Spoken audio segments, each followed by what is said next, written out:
It's a blowout. 8th inning, 10-3. Bases are loaded for Verlander, who waits on a 3-0 pitch. He swings, and it's a high fly ball. Deep center field. It is gone. Home run. And a huge bat flip to celebrate. All right, Ben, start the show already. What is up, everybody? Welcome into another episode of Flippin' Bats, and I could not be more excited about this one today. I grew up one of the biggest Atlanta Braves fans on the entire planet, and today I get to talk to John Smoltz, the Hall of Famer, one of the big three in that Atlanta Braves rotation, a World Series champion. I'm going to bring him in just a minute. It's going to be a blast of a conversation. I'm going to ask him about his favorite Bobby Cox ejection, his favorite Greg Maddux prank, and of course, so many questions from throughout his career and all of the milestones that he accomplished. So, you know what? Let's get to it now and welcome in the Hall of Famer and World Series champion, John Smoltz. Thank you so much for joining me, man. Yeah, my pleasure. Thanks for having me. Of course. I want to start with your career for a little bit, and I want to talk about that Braves team of the 90s and the 2000s, and I think of the run that you guys went on, and when I think of that Braves team, I think two things: Smoltz, Glavine, Maddux, and 14 consecutive division titles. It's remarkable. How did that happen? How do you win 14 in a row? And when you have that young core, did you ever imagine that would be the case? Not really. I think whenever you go through something and you're trying to be relevant, which we were not, we had lost 100 games when I got there a couple years in a row, and then we added Maddux. And, the idea of pitching with Bobby Cox being the central figure, I think the answer remains pretty simple. Bobby Cox was there during all of it. And we changed a lot of roster moves. We changed a lot of position players, but we kept our pitching pretty much intact. And it's something difficult to do today. It's hard to keep three pitchers on one staff for 10 years. We were able to do that.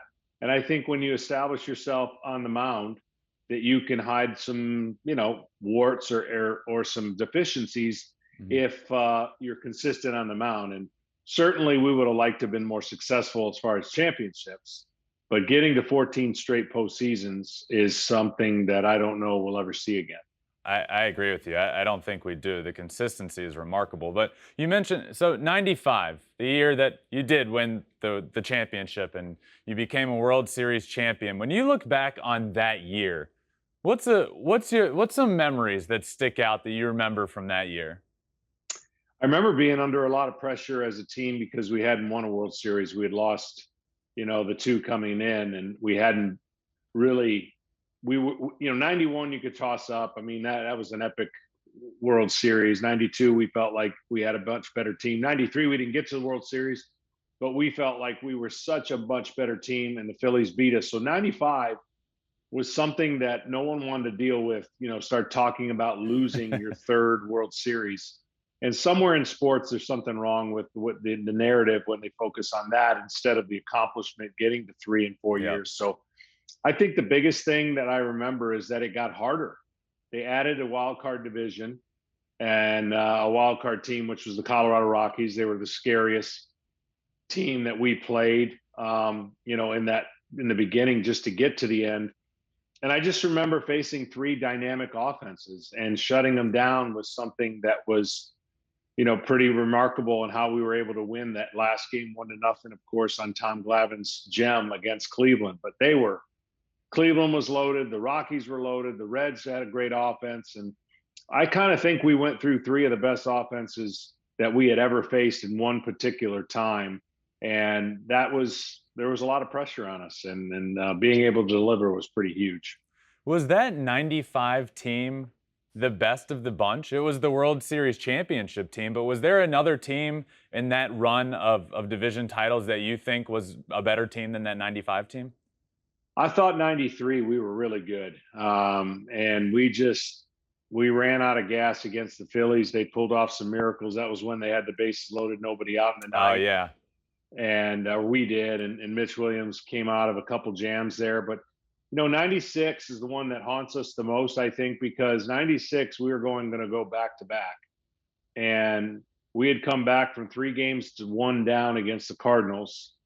and we ran off a 5-game stretch that's probably second to none. I mean, I think in that 5 games, we outscored our team by like 40 runs. We beat the Yankees 12-1 and 12-0 or something in the first 2 games of the World Series. We had run the gamut against the Cardinals, won one game like 15 or 14. It just, we went on a 5-game run that made us feel like, first of all, being down 3-1, you don't feel good about your chances. But then when you win that series and beat the Yankees the first 2 games at home, you can't help but think that you're going to win another World Series. Yeah. And the fact that we did not win another game that year is pretty heart-wrenching. And, losing to Pettit myself 1-0 on an unearned run in Game 5 was the backbreaker, really. What was it for you, John, about the playoffs? Obviously 3 Hall of Famers in the rotation, you, Glavine, Maddux. But when it came October, when the calendar turned, that was your month, man. And you were one of the best, if not the best, to do it in October. What was it? What changed for you? What clicked in October that said, all right, now I'm going to go? I think between the 3 of us, I had a little more ability to turn it up a little bit, mix and match in the strike zone. In the postseason, the strike zone gets a little tighter. There's more eyeballs, more attention, and the guys get a little more aggressive at the plate and maybe cut off or take away what somebody else can do to them that they wouldn't do in the regular season. And I think that's the byproduct that I was able to bring, is that I could elevate my fastball and velocity and throw my breaking pitches in the zone and get a little more swing and miss in the postseason. I tried to win every game I pitched in the regular season, but I never went through a regular season game and pitched a postseason game. And what I mean by that is every pitch, every detail, every focus that you put in the postseason is that much greater than the regular season. I couldn't survive a regular season if I had that approach. So Fortunately, I say I stayed healthy enough. When you're pitching 250, 245, 50 innings every year, you're basically going to get to the end of the year, and whatever reserve you have, you're going to spend it.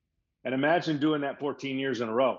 I missed one of those postseasons with Tommy John in 2000, but there was no feeling or thought that there was a letdown or there was the hangover from year to year. We were just, I guess we trained differently, and we were not a max effort type pitching staff, and that allowed us to stay relatively healthy. But I loved that moment. I wanted that moment, and I wasn't afraid to fail and afraid for whatever the moment brought. I actually thought it was great, and I was at my best when it meant a little bit more.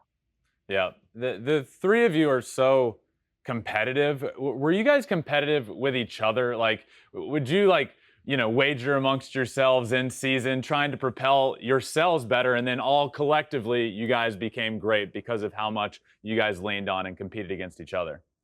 Yeah, we had that indirect competitiveness, whether it was hitting, batting practice, our game that we play.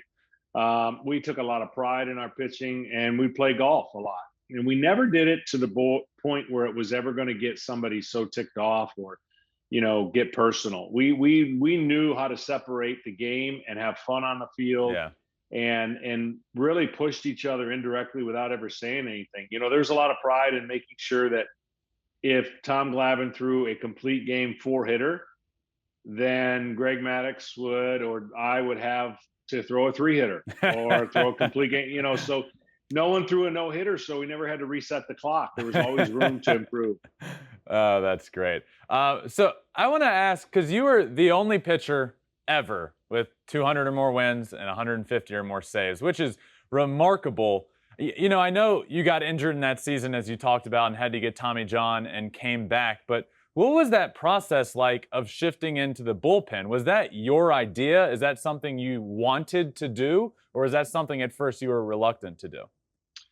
Yeah, it's weird how it came about. I came back in 11 months. I was 34 years old. I wanted to prove I could be healthy. I was on the final year of my contract. And certainly at 34, I didn't know how much time I was going to have to prove that. Tommy Johns were not the epidemic that they are today, where it's like everybody's getting them, right? And it's a little bit of a shame that we're talking about still Tommy John at the rate we do. But I came back in 11 months. I started 4 games. Each game got a little worse. I thought that I had kind of re-injured my elbow.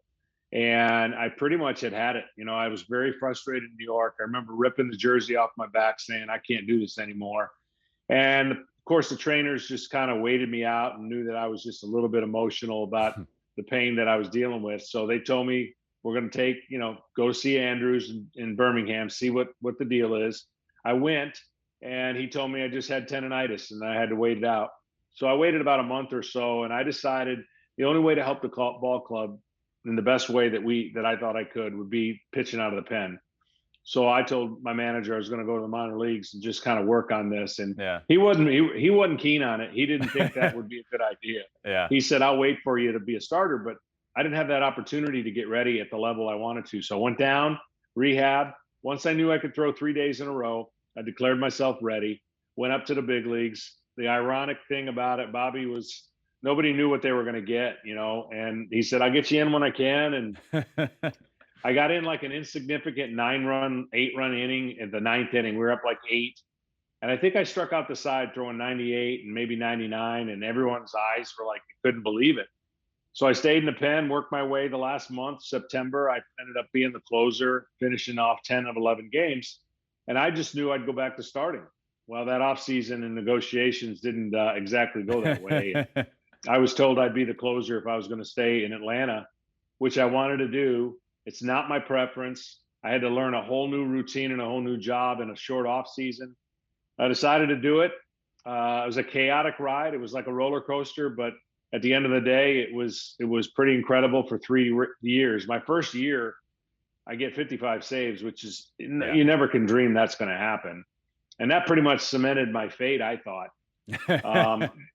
The whole idea was if we were going to be better as me as a closer, I would have stayed there. We could have won championships. I would have stayed there.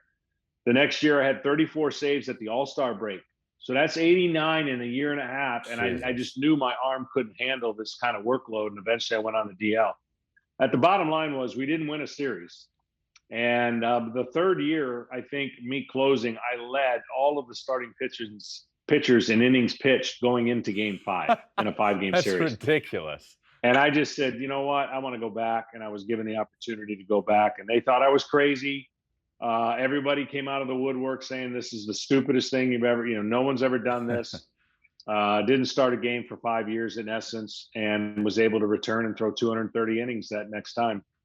That closer role, you mentioned everybody thought you were crazy. Closers have to be a little crazy. There's a few screws loose for a lot of guys coming in that 9th inning. How did you do that? How did you go from preparing as a starter your entire career to coming out of the bullpen in the 9th inning in the most high leverage situations there are?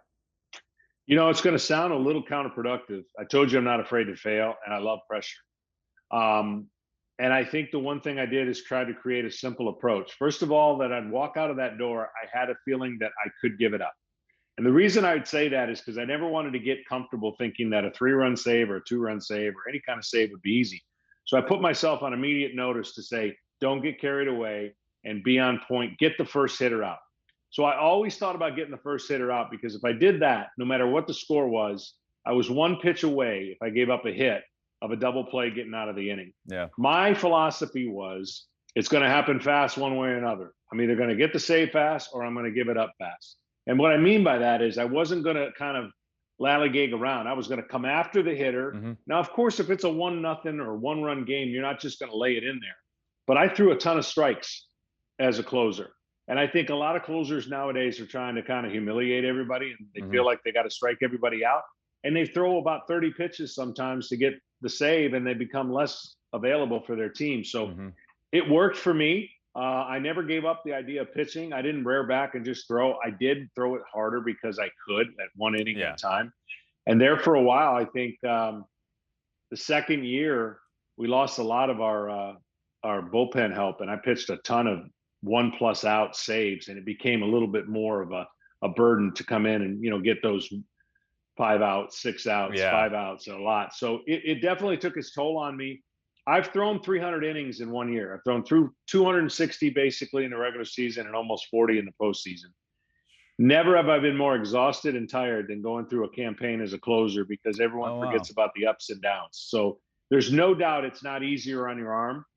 It wasn't for me because the rate I was being used. Yeah. But because I could keep it 15 pitches and under to get a save, I was used a lot, and I would pitch 5 out of 6 days, 3 in a row a lot. And those add up when you get those up and downs thrown in there in the middle. I want to ask about a year earlier in your career, and I'm excited to ask you this because I often talk about how baseball is the most mentally grueling sport in the world. And I played minor league baseball for a few years, and I go 0 for 4, and it could turn into an 0 for 8, 0 for 12, and it can just pile on because you're playing every single day. In '91, you started off the year not great, 2-11. Right. You saw a sports psychologist and ended up killing it. Had a great rest of the year, end up going on into the playoffs and pitched great. What did you learn about yourself in that time? And what did you learn about your mentality? Yeah, I learned that when you go into the season with the wrong philosophy or you change your philosophy, a lot of things can happen. We all go into slumps, and I went into a pretty good mental slump because of the off season that happened, that the business side didn't go the way I thought it was. Brand new general manager. I took it out to where every game I was going to show him why he made the wrong decision on renewing my contract. You know, the business always sometimes get in the way. And I made a vital mistake in changing the way that I thought, because I went out to try to win every game anyways, but I changed it in a way where it got me so out of my normal routine that I started pressing. And when you start pressing, a lot of things can happen. Next thing you know, I get out of the gate really slow. I'm 2-11 in the first half, which would never even get to 2-6 these days because nobody gives you those chances to kind of stay in there. I had a great manager in Bobby Cox, and he believed in me and thought that I would turn it around. What I learned was the simplicity of positive thinking in the way that again, keeping it simple, that there are things with your eyes and things with your brain that you can create files, cabinet files of where you've already did the successful things. And when you want to draw those back up, you can utilize that in a way to slow the game down a little bit. I'm a fast worker. I'm an emotional pitcher. I wear my emotions on my sleeve, and I wasn't able to stop a bad inning from happening. Yeah. So as my manager would put it, I was the best 2-11 pitcher in the history of the game, but that doesn't mean much when everyone's calling for you to get sent down and out of the rotation.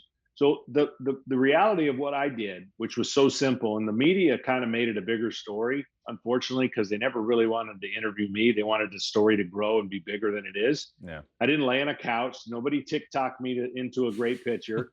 But the one thing about players that seek this help that is vital is that it can help you navigate the mental slumps and keep them short. I watched a 2-minute video of myself throwing every one of my best pitches to a right-hander and a left-hander. And I watched that 2-minute video before every game. And when I needed to pull up a slider down and away to a right-hander, it was something I had did. I didn't watch somebody else's slider. I watched mine. And so what I would do on the mound is that if I needed to slow it down, I'd step off the mound and see that pitch in my mind. You know, whether I close my eyes or not, I'd see that pitch. I'd step on the mound and reinforce the positive. And what happens in our sport, you can get so negative thinking that the next thing you know, like you said, 0 for 4 turns into 0 for 8. And it's harder to just simply go pitch by pitch. If every hitter went pitch by pitch and simplified their approach, the game would take longer mentally and you'd be more tired, no doubt. Same thing as a pitcher. And, you know, starting pitchers once every 5 days, we try to pour in all our emotion and energy for making 125 good decisions. And when you make 5 to 10, 12 different decisions that can affect your game, and I was able to kind of get on that saddle again and I guess you would say meet the danger that inning would provide. The very next start in the second half, I had first and third, 1 out. And those were the kind of innings that, you know, might have got me in trouble in the first half. When I got out of it, it was like a clip that went off and I never looked back. I think the second half, the last 2 months, I didn't lose a game, something like that, you know, going into the postseason. And that you could never have said that was going to happen when I was 2-11. We were 9 games back of the Dodgers and we chased them down in the second half. And, you know, I pitched the 3. If you'd have told me, okay, John, you're 2-11, you're going to pitch the 3 most significant games in Braves history at the end of the year, I'd like, okay, we need to check you in. There's something wrong with you. And that's what happened. You know, I got a chance to pitch the clincher in the regular season, 9 innings, which is the greatest feeling of a starting pitcher there is, to start and finish what you start. To have my catcher jump in my arms. We're going to the postseason for the first time in forever. And then to go on the road in Pittsburgh and pitch a 9-inning complete game shutout in Game 7 to take us to the World Series. Same thing. He jumped in my arms. And then to have that happen almost one more time in Game 7 against Jack Morris, 0-0 going into the ninth. Those things, when I look back, served me well for the rest of my career. And I'm grateful that I went through what I did to become a better version of myself. That's incredible. Whose idea was it? Was it your idea to go see somebody, or did somebody get in your ear and say, "Hey, you should, this might help you"? It actually was John Sherholtz, our general manager, and he asked me if I wouldn't mind. I said, absolutely. I was at a point where I was so frustrated with myself. I would have tried just about anything. The process was so simple, and I don't want to take away from the process, but the story became so big that I didn't even know that Jack was sitting in the stands wearing a particular color shirt. Like, I was so locked in to the simplicity of what I learned that I kind of mastered that really fast. And this is something that anybody can learn in life when they're going through some tough times, is how to mentally change some habits that create, negative thoughts. Look, the brain doesn't understand don't. In other words, if you tell me don't hang a slider, well, it remembers hang slider. It's the last command. And so whether it's golf or whether it's baseball, I try to reinforce the positive, like hit it here or throw it here. And I don't want to hear somebody say, hey, there's water there, don't hit it right. I'd rather have somebody tell me hit it left. And those kind of things helped, when I was on the mound. Yeah, that's cool. Some fun questions for you as we finish up here soon. First of which being, what was your favorite Greg Maddux prank that he ever did? Oh man, there wasn't many you could say here that are PG. His favorite prank.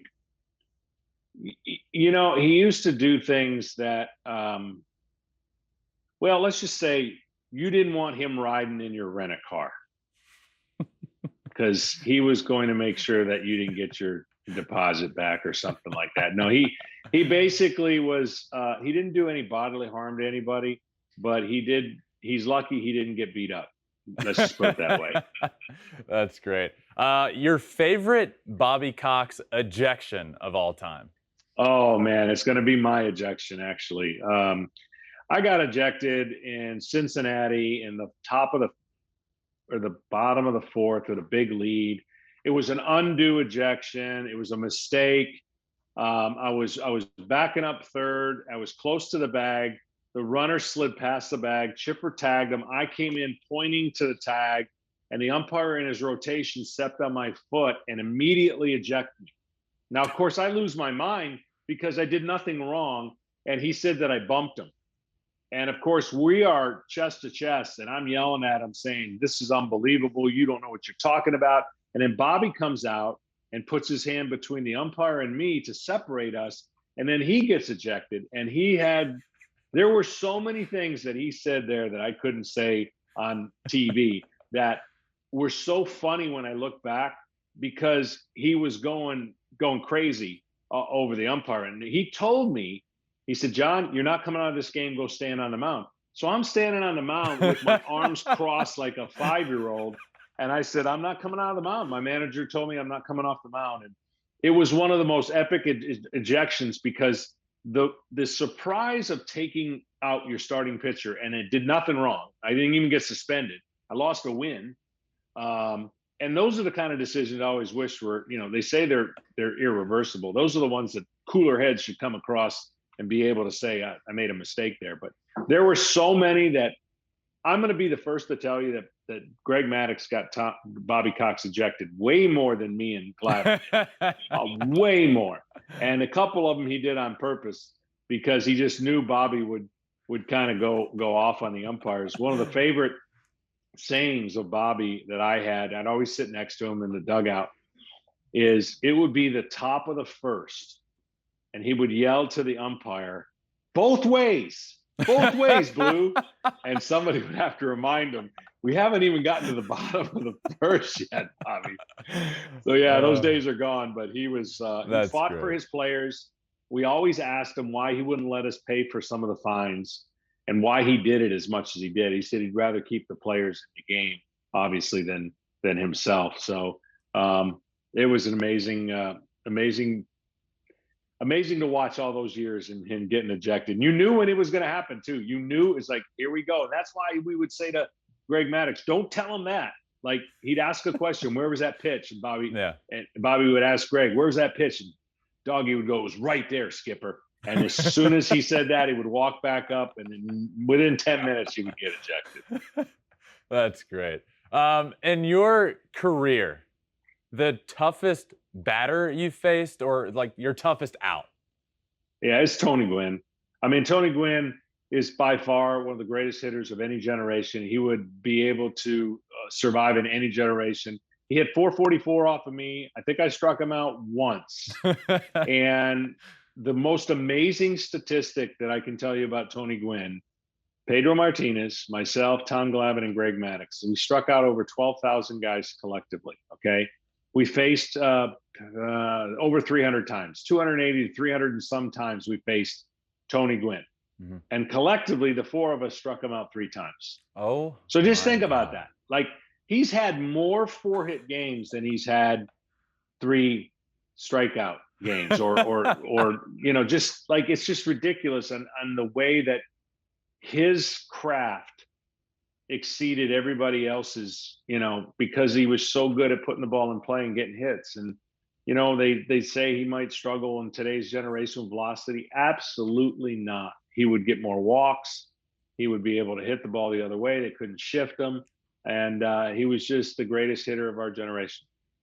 Incredible. That's actually incredible that he struck out less times than he had 4-hit games. Yeah. So you're a great golfer yourself, and Tiger Woods has actually said that you're the best non-professional golfer that he has ever played with. Do you have a favorite story from golfing with Tiger Woods? Oh, I have so many. First of all, TV doesn't do it justice. On the heyday of playing with Tiger Woods when he was #1 all those years. Of course, we spent spring training in Orlando, and he was in Orlando as well as Annika was. So my favorite is a story where we were playing a 5-some, and there was the 5th hole was a par 3, and the scorecard read 5, 4, 3, 2, 1. I had 2 buddies with me. He had a buddy with him. My buddy, who was Scotty, who was a 12 handicap at the time, got the hole in one. So I picked the ball out of the hole, and I said to Scotty, I said, hey, what's more believable when we get back home, the fact that you got a hole in one or beat Tiger by 4 on one hole? So Tiger got the 5, and he gave me a little gesture, not claiming that I was #1, but he gave me a little gesture with his finger, and he proceeded to go 12 under the next 22 holes. 12 under and 22 holes.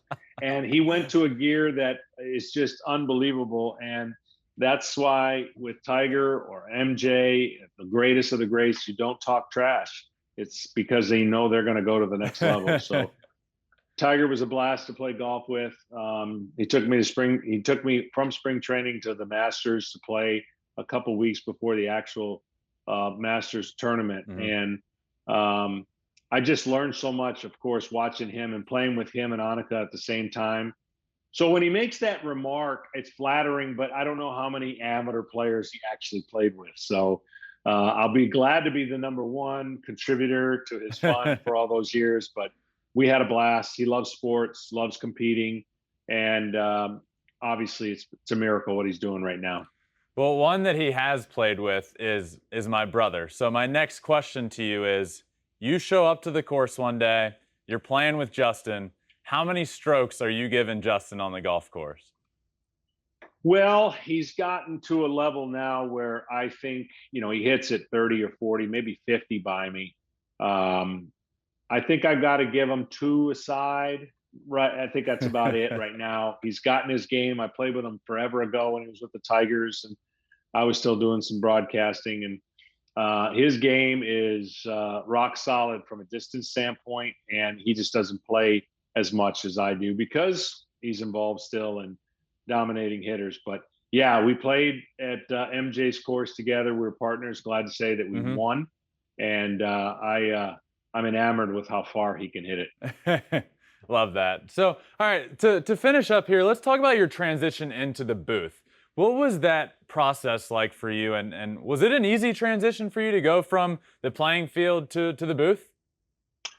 No, it wasn't easy. One of the things I applied to the booth, I applied as a pitcher. I'm not afraid to laugh, I'm not afraid to make fun of myself, and I don't take life too seriously. So I'm willing to learn and put in the work, and it's a lot of work. When you transition from your job to another job, but it's the same industry, you think you can just kind of roll with it and just go from memory. But the game has changed so much for me since I left to where it is today. I've had to work extremely hard catching up with all the nuances and all the way the game is played today versus when I played it. So you can't live in a different era, and you've got to be able to adapt. And there's just a lot more work than people would have ever known. I think on game day, I'm spending 5 to 7 hours of prep. In postseason, I spent a ton of time watching video and doing things like that. But I just think that, when you're willing to not be afraid to fail, then or laugh at yourself, then there's no big problem in the adjustment. But it is definitely a lot more work than I thought. Talk for a second about Shohei Ohtani and what he is doing. Yeah, well, Shohei is. I never dreamt I would be seeing this as much as I have the last couple years. I didn't think this was a recipe for success. It's a tribute to him. He's an unbelievable player, and I know that doing what I had to do was hard enough, and he's doing that plus hitting at a high level. So it's really incredible. I don't know how many years he'll be able to do this, but I root for him. I think it's fantastic. And his attitude and the way that he approaches the game is just unreal. He's handled everything that you could be thrown at him, and literally he's a superstar in a way that I don't know that anybody could have anticipated. John, I appreciate it. Thank you so much for joining me. This has been a lot of fun. Good luck the rest of the way, of course, and eventually into the playoffs. I appreciate you so much for joining me, man. My pleasure. Thanks for having me. Of course. See ya. All right, I wanted to thank John Smoltz for joining me. If you had told 12-year-old Ben watching the Braves every single night that I was going to get to have John Smoltz on Flippin' Bats and talk to him, well, I don't know if I would have believed you. But what a blast of a conversation. I hope you all enjoyed it. Thank you so much for listening. Make sure you subscribe the podcast wherever you're listening. That really helps. And follow along on social media as well, at Flippin' Bats Pod, Twitter, Instagram, Facebook. And you can watch the video of every episode on YouTube at Flippin' Bats Pod as well. Thank you all for listening. This has been an absolute blast, and I will see you all next time on Flippin' Bats.